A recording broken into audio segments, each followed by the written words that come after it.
नमस्कार साथियों, कैसे हैं आप सभी? आशा करता हूँ कि आप स्वस्थ होंगे, सुखी होंगे और प्रसन्न होंगे। जैसा कि हम किसी न किसी विषय को लेके बात करते हैं, चर्चा करते हैं और समझने का प्रयास करते हैं कि उस विषय के बारे में आपकी जो समझ है, वो कहाँ तक है। क्योंकि ज़रूरी है कि अगर कोई भी बात आपके सोसाइटी में, समाज में चल रही है, तो उसको जानने की जो उत्कंठा है और आपकी जो अवेयरनेस है, वो आवश्यक है। क्योंकि जब हम चीज़ों को समझते हैं, तब हम अपने निर्णय बना सकते हैं, अपनी बातों को हम रख सकते हैं और अपनी जो गवर्नमेंट है, अपने जो पॉलिसीज़ आती हैं, उनको लेके हम सही जो है चर्चा कर सकते हैं, उस पे जो है अपना राय रख सकते हैं। तो ये निर्णय हमारे अपने ही इन्फॉर्मेशन के ज़रिए आता है, इसलिए किसी भी विषय में आपकी कितनी जानकारी है, ये बहुत मायने रखती है। तो इसी विषय को लेके आज हम बात करेंगे कि जो डिजिटल डेटा का जो कॉन्सेप्ट है कि इसको कैसे हम प्रोटेक्ट करते हैं और ये कैसे प्रोटेक्ट किया जा सकता है। क्योंकि ये साइबर फ्रॉड की वजह से हम जो है बहुत सारी चीज़ें ऐसे देख रहे हैं कि व्यक्तियों का जो डेटा है वो थेफ्ट हो रहा है, चोरी हो रहा है, जिसकी वजह से उनको कई तरीके के नुकसान भी देखने को मिल रहे हैं। तो इसी बात को ज़रूरी है कि हम इस बात को समझें, जानें। तो जैसा कि हम जानते हैं कि हम अभी बहुत जल्दी ही डिजिटलाइज हुए हैं। मतलब कि अभी तक कुछ साल पहले तक सारी चीज़ें जो है वो ऑफिशियल होती थी, एक तरीके से कह लीजिए ऑफलाइन होती थी। लेकिन अब जो है चीज़ें ऑनलाइन होने लगी हैं। जैसे पहले आप कोई डॉक्यूमेंट पे काम करवाना होता था, किसी भी कागजी काम करवाना होता था, तो आप जो है गवर्नमेंट दफ्तर जाते थे, गवर्नमेंट ऑफिस जाते थे। वहाँ पे जो है वो पेन और पेपर के थ्रू जो है काम होता था। तो ये चीज़ें जो है बिल्कुल इंस्टेंट चेंज हुई हैं। अब क्या हो रहा है कि लगभग सारी चीज़ें ऑनलाइन हो गई हैं। तो ऑनलाइन होने की वजह से जो है हो क्या रहा है कि जो आप डेटा जो है प्रोवाइड कराते हैं, मान लीजिए पहले क्या था कि आप जो है, मान लीजिए आपको कोई शिकायत करनी है, पुलिस स्टेशन जाना है, तो आप पुलिस स्टेशन गए और वहाँ पे जो है आपने अपना सब कुछ ब्यौरा दिया कि मेरा नाम ये है, मैं यहाँ रहता हूँ, और आप पूरी डिटेल भरते हैं और साथ में बताते हैं कि रीज़न क्या है यहाँ पे आने का, वो सब कुछ जो है देते हैं। तो पहले क्या था कि वो चीज़ें ऑफलाइन होती थी, सब कुछ फिजिकल फॉर्म में होता था। तो जो जहाँ पे आपका जो कागज़ है वो रखा हुआ है, आप वहाँ पे वो सुरक्षित है।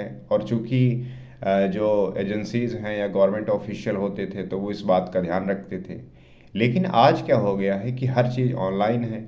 तो ऑनलाइन में जो है आप देखेंगे कि बहुत ऐसे साइबर फ्रॉड होते हैं और साइबर सिक्योरिटी को लेके जो इतनी सारी चीज़ें हो रही हैं, तो इसको ध्यान रखने की आवश्यकता है। जैसे आप देखते होंगे जब आप कोई ऐप डाउनलोड करते हैं, तो वहाँ पे वो कई सारे आपसे क्वेश्चन पूछता है, वो आपसे परमिशन मांगता है कि आप जो है अपना डेटा प्रोवाइड कराना चाहते हैं नहीं, और इस तरीके के कई सारे परमिशन देने पड़ते हैं। अगर आपने उस परमिशन को दे दिया, तो जाहिर सी बात है कि वो जो है आपका सारा डेटा एक्सेस कर सकते हैं, वो जान सकते हैं।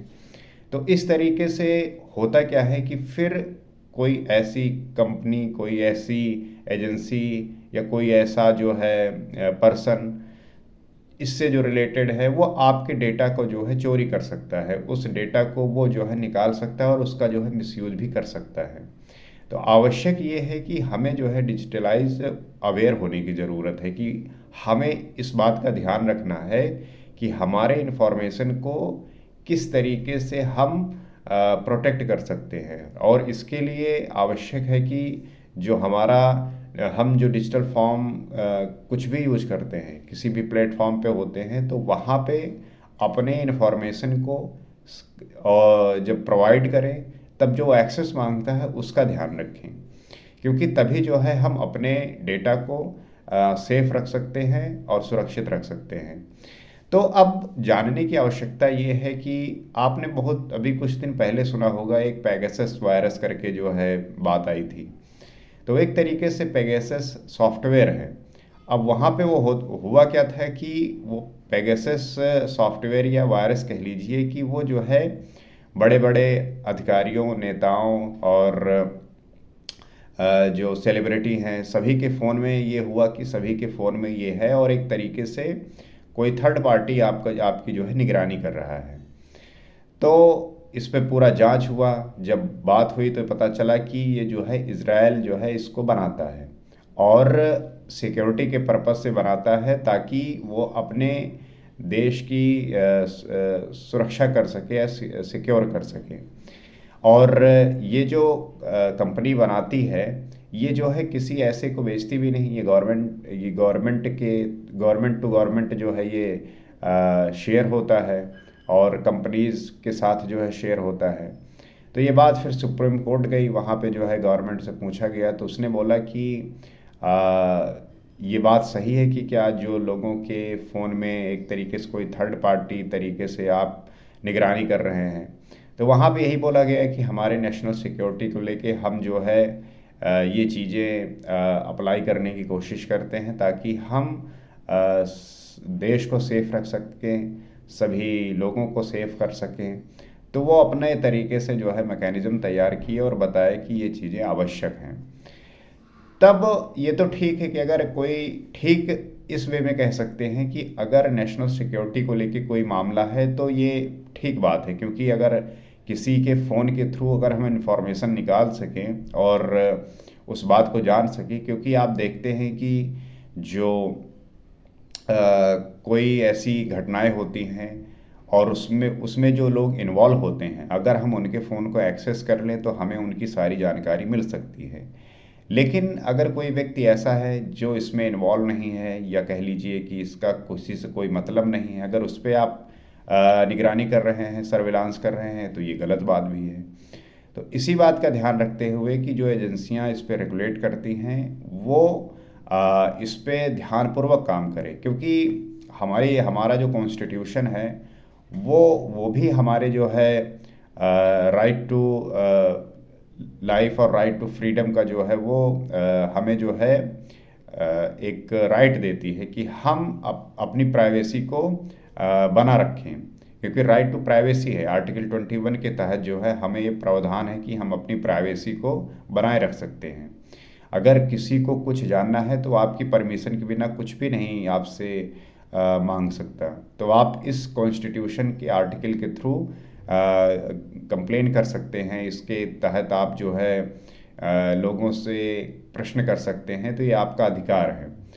तो इसी बात को लेके जो है चीज़ें हुई और तो इस वायरस के बारे में आपको अवेयर होगा ही, लेकिन हम एक आम लोगों की बात कर रहे हैं कि जो व्यक्ति फ़ोन यूज कर रहे हैं और हर एक ऐप पे जाके अपने जो डॉक्यूमेंट है अपलोड करते हैं, तो वो किस तरीके से चीज़ें चोरी हो सकती हैं, उसका गलत मिसयूज हो सकता है, इस बात को ध्यान रखने की आवश्यकता है।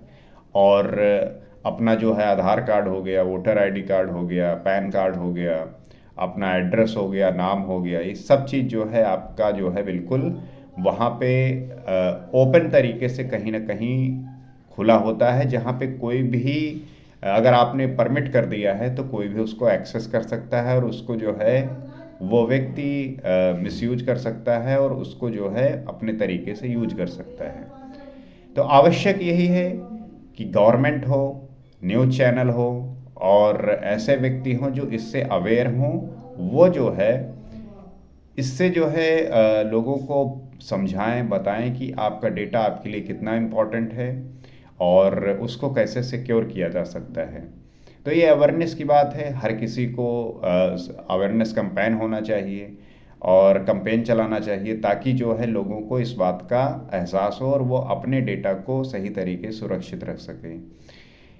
और अगर आप अवेयर हैं तो आप भी अपने फैमिली के साथ ये बात साझा करिए, उन्हें बताइए कि किस तरीके से जो आप फ़ोन चलाते हैं उसमें अपना डेटा प्रोवाइड करते हैं, अपने डॉक्यूमेंट को अपलोड करते हैं, वो किस तरीके से उसका थेफ्ट हो सकता है, उसका मिसयूज हो सकता है। तो बड़े ही केयरफुल तरीके से और सारे जो उसमें नोटिफिकेशन होते हैं उसको पढ़ते हुए जो है उसका यूज करें। तो इससे जो है आपके अवेयरनेस में, आपके आइडेंटिटी को प्राइवेट रखने में हेल्प मिलेगी। आपका अवेयरनेस ही आपको जो है सिक्योर रखेगा। इसी आशा के साथ कि आप बात समझे होंगे, और आप क्या समझते हैं आप भी शेयर करिए, आप भी बताइए, ताकि हम आपस में इस बातों को जानते हुए समझकर जितना हो सके इस पे जो है हम चीज़ें लोगों को बता सकें, समझा सकें, ताकि जो लोग अवेयर नहीं हैं वो अवेयर होकर इससे बच सकें। और इसी तरीके से इसी तरीके के विषयों पर बात करने के लिए हम अगले वीडियो में फिर आपके साथ उपलब्ध होंगे। नमस्कार।